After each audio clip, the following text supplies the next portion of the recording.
성도 여러분 안녕하십니까? 수요 메시지 시간입니다. 오늘은 야고보서 4장 5절부터 10절의 말씀을 보면서 함께 은혜를 나누고자 합니다.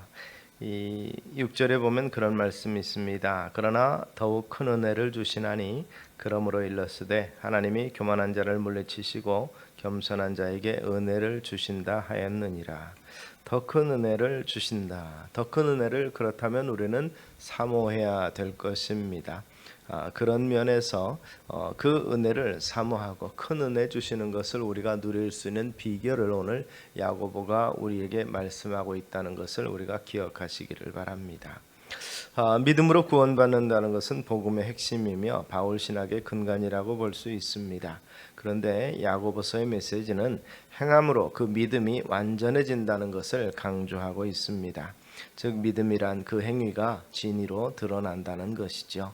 믿음이 좋은가 나쁜가 잘 믿는가 그렇지 못하는가는 바로 그의 행위로 확인될 수 있다는 것입니다. 바른 믿음, 바른 삶은 하나님의 더욱더 은혜로 성립되기 때문에 더 큰 은혜를 사모하고 그 은혜에 받는데 방해되거나 차단되는 부정적인 요소들을 제거해야 될 것입니다.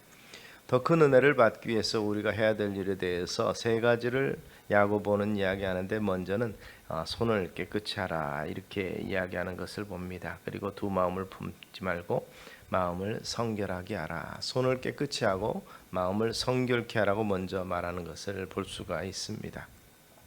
손은 그 사람의 행동을 나타낸다고 볼 수 있는데 손으로 거부 의사를 표시하고 손으로 감싸주고 쓰다듬기도 하고 정말 그 어떻게 보면 이 세균 간염의 이 통로가 되기도 해서 우리는 위생 생활을 위해서 손을 자주 씻지요. 그런데 그 손 씻는 일이 오히려 부정적인 일이 되는 경우가 있습니다. 이 마태복음 27장에 보면 총독이 빌라도 총독이 여론에 떠밀려서 예수님에게 사형 언도를 하게 될 때에 이 사람의 피에 대하여 무죄하니 너희가 당하라 그러면서 죄가 없다는 표시로 손을 씻었던 것을 우리는 볼 수가 있습니다. 또 다윗의 평생 소원은 하나님의 성전을 건축하는 일이었는데 그 일을 위해서 그는 건축에 필요한 모든 것들을 다 준비를 했습니다. 그러나 나단 선자를 통해서 피 묻은 손 때문에 성전 지을 수 없다고 자격이 안 된다고 말씀합니다. 야고보는 손을 깨끗이 하라고 이야기하는데 바로 쓰면 선을 행하고 하나님의 일을 하는 도구로 사용되지만 잘못되면 그 손으로 죄짓고 악을 행하고 하나님의 영광을 가리게 되는 것을 보게 됩니다. 거짓말은 하나님을 속이고 이웃을 속이고 자신을 속이는 것입니다. 그래서 요한계시록 22장 15절을 통해서 거짓말을 좋아하며 지혜내는 자마다 성 밖에 있으리라 말합니다. 성 밖은 구원받지 못하는 것을 가리킵니다.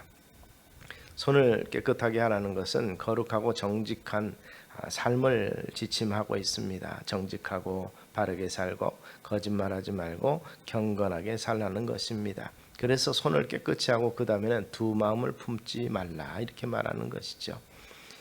손은 맑은 물로 씻으면 되지만 말씀은 마음으로 씻어야 되고 예수님의 피로 정결케 되고 성령의 불로 정결케 되는 것입니다. 마음이 깨끗해야 삶도 깨끗해지고 사회나 정치나 교육도 깨끗해지는 것입니다. 손도 마음도 정결케 하는 믿음의 삶이 우리 가운데 있게 되어서 우리가 있는 곳에서 우리의 사회를 정결케 해 나가는 삶을 거룩하게 만들어 나가는 거룩한 백성들이 되시기를 소망합니다. 또 구절을 보면 슬퍼하며 애통하며 울지어다 이렇게 말합니다. 우리는 보통 행복을 추구하고 웃음을 추구하는데 왜 성경은 울라고 말하냐? 이것은 곧 회개하라는 것이죠. 자신의 잘못을 인정할 때 회개는 성립이 됩니다. 자신의 잘못을 인정하는 사람은 순해지고 겸손해질 텐데 이 회개라는 것은 이 돌이키는 것, 돌아서는 것을 의미합니다. 즉 태도를 바꾸는 거죠.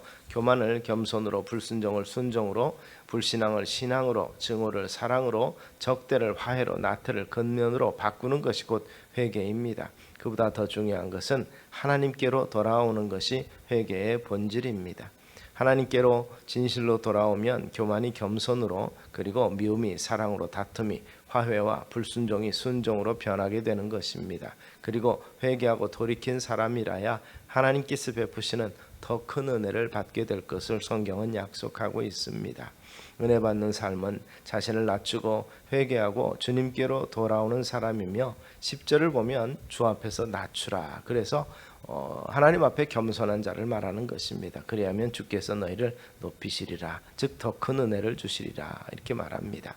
그래서 이를 위해서 겸손한 삶, 은혜를 가로막는 마귀는 대적하고 물리치면서 손을 정결케 하고 마음을 성결케 하는, 그래서 자신을 낮추며 겸손하게 주님 앞에 서는 삶, 그러므로 말미암아서 주께서 우리를 더 높이시고 더 큰 은혜를 주신다는 사실을 기억하실 수 있게 되기를 주의 이름으로 축원합니다. 기도하겠습니다. 사랑과 은혜가 많으신 아버지 하나님, 주의 거룩한 백성으로서 하나님을 닮은 참으로 경건하고 거룩한 삶의 모습이 되기를 소망합니다.